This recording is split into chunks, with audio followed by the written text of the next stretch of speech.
The first way that you can help protect yourself when buying a puppy online or talking to breeders online or adopting a puppy online, if you are unable to go see the puppy, or even if you can go see the puppy, you want to ask the question if they're a licensed business.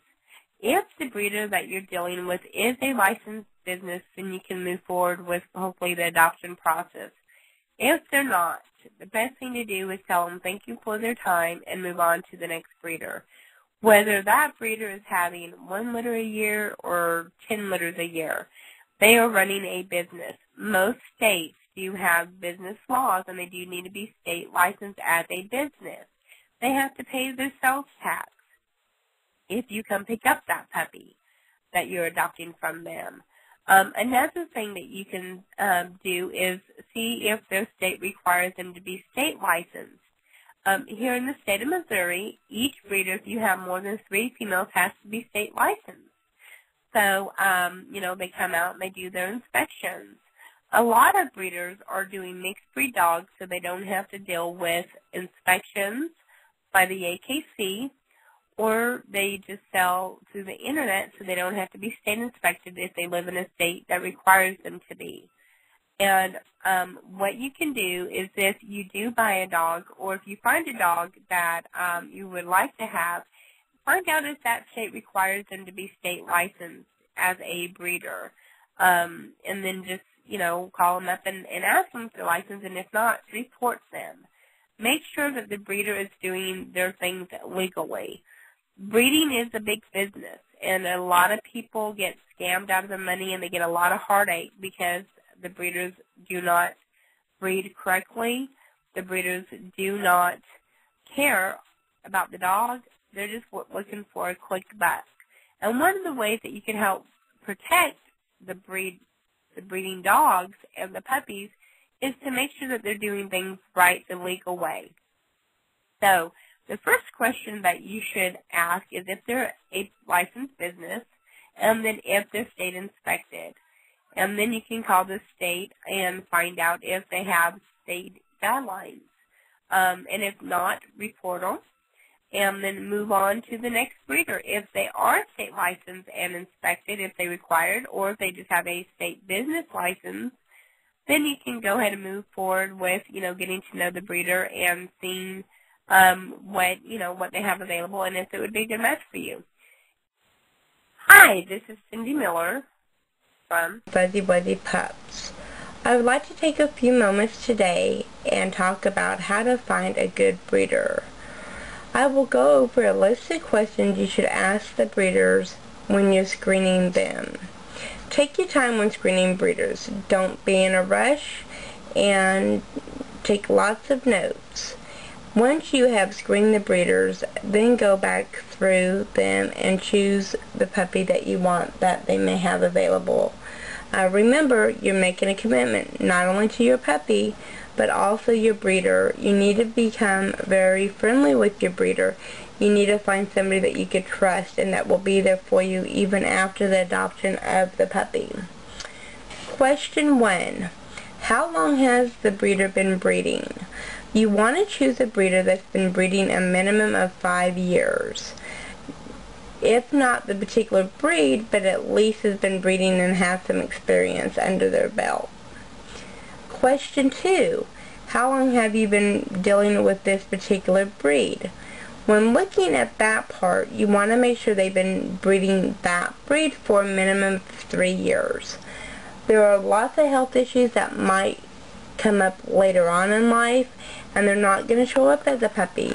So you want to deal with a breeder that has litters out there that are 4, 5, 6, 7 years old, so they know if their lines have any health issues that can show up later on in life. And not all health issues will show up at a year old or before they're a year old. Next question, number 3. How are your adults kept? Are they kept in the house? Are they kept in a kennel? Are they kept outside? You want to make sure that their adults are well cared for, loved on, and cherished. After all, they are a living, breathing creature. Not saying that a kennel is a bad thing, but you definitely want to make sure that they're spending time with their adults, not only the babies. Number 4, how many litters do their females have before being retired? You don't want to choose a breeder that just mass produces puppies out of each mom every heat cycle. You want to make sure that their mom's health is their main priority and not a litter of puppies. In my personal opinion, 4 litters should be good for one mom, tops 5, and that's at a very, very top. I don't think they should even have that many, but you just never know. They definitely should not be bred after the age of 6, 5 and a half, 6. Personally, I retire my moms about 4, and I don't start breeding them till about 18 months or so. So, typically our moms have about 3 litters. Maybe 4, but never more than that. Question 5, at what age do they retire their females? Again, your female should be retired, by the time they're 5 years old, tops, 5 and a half. You really want to make sure that, they're young enough to where they could go be somebody's little bed buddy. And with our adults being in the house, it actually allows them to be retired and, go straight from our home into somebody else's. So, if you are looking for an adult that's a retiree, please let me know, because we do have them available, periodically. Question 6, what do they do with their retirees? There are breeders out there that, they're done breeding them, so they'll just put them to sleep. That's not a good thing. You want to find a breeder that actually has rehomed some of their adults, so maybe you can talk to those puppy parents, and, you don't want to deal with a breeder that just gives them to a rescue, or that just puts them down. It's the breeder's responsibility to, find them a home. Question 7.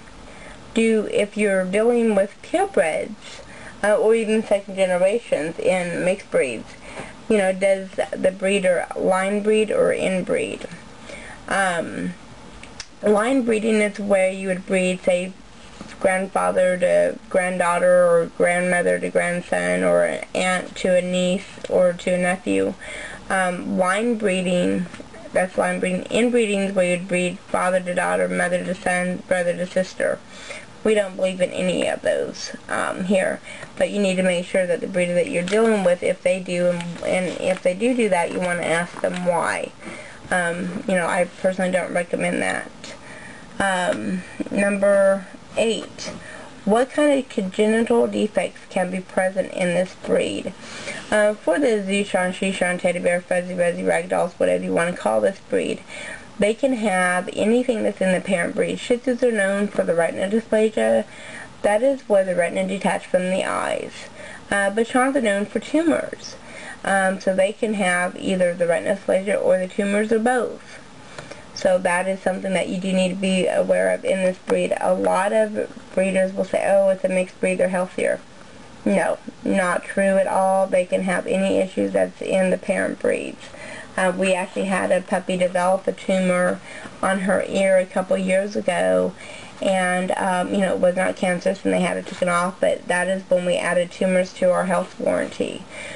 Because we want our puppy parents to feel confident that we are there for them and to stand behind each and every puppy we produce. Question 9, what steps is the breeder taking to decrease these defects that could possibly be in the parent breeds? One of the ways that a breeder, as far as the shichons or zuchon, teddy bears, whatever you want to call them, goes, like the retina dysplasia, you could actually have your adults tested for that prior to breeding to make sure they do not have that. And we do that. All of our dogs are surf tested, so they do not have, the retinal dysplasia. And then also each of our dogs are health screened by our vet prior to breeding, so we know they don't have any tumors or anything like that there. But just because they don't have it doesn't mean that it's not in their line. Unless we've had that line for several generations, which a lot of them we have, but that is just something to keep, an eye on. And then if we did have a health issue that came up, we would definitely, either take the dog out of the breeding program, and there's different steps that we do as far as that goes. So that's, kind of what we do to decrease the defects. Does the breeder offer a written health contract? You really want a written health contract so you know what is covered, what is not covered, and there's no miscommunication later on. We personally offer a 5-year health warranty. Does the breeder require the puppy to be spayed or neutered? That's a biggie. We actually neuter all our males before they go home. That actually reduces them being able to get the testicle cancer by like 99%. You want to have your female spayed by the time her second heat cycle comes, preferably the first heat cycle. If you can do that, her getting the breast cancers taken out by 85%. So there's no sense in having them, have those organs if they're not going to be using them. And then you don't have to worry about any accidents either. And then also, if you have a male neutered young, typically they will not hike their leg. There's only probably about a 1% chance they'll still hike their leg and mark the territory. Another thing you can ask them is, if they're a member of any clubs or organizations associated with the breed. Unfortunately, the zuchons, doesn't have a parent club, but we do have a Fuzzy Wuzzy Puppy Club that we do belong to and are part of with our puppy parents. So, next question. Where are the puppies raised? Are they raised in the home? Are they raised in a kennel? Where are they raised? Are they raised outside? That's something that you really need to know. Next question. How do you socialize your puppies? That's a biggie. Socialization is one of the key forces for happy, healthy puppies. If you don't have a socialized puppy, then you don't have good puppies, because they're going to be afraid of you, they're going to be scared, they're not going to want to come to you. All puppies develop at different stages, but by the time your puppy goes home, they should be outgoing and playful and so forth, and no puppy should leave until they start doing that. Personally, we actually take our puppies bye-bye, we carry them around, we, spend a lot of time with them from the time they're born to the time they go home. Next question is number 15. Are they a professional breeder? A lot of people will say, oh yeah, I'm a professional breeder. But what makes them a professional breeder? What type of issues or what type of schooling have they had to become a professional breeder? Anybody that's a professional, they have schooling. A doctor's a professional physician because he goes to school to become a doctor. A vet is a professional because they go to school to become a vet. Unfortunately, there's not any schooling for breeders, but breeders can take an initiative and find training courses that they could do for shots or pet CPR, to express their knowledge and to get more knowledge.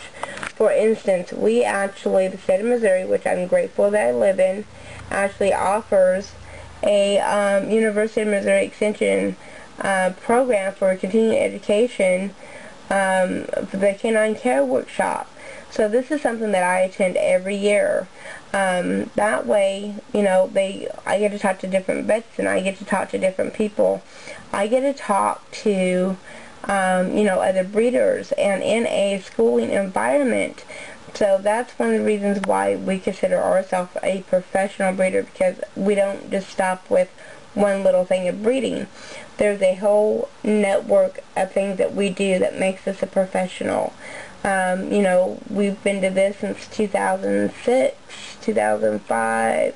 2004 was my first year, and this is my certificate for actually 2008. We went last year, 2009, and we went in 2010. So that's something that we do attend yearly, and then there's also other seminars that we go to as well.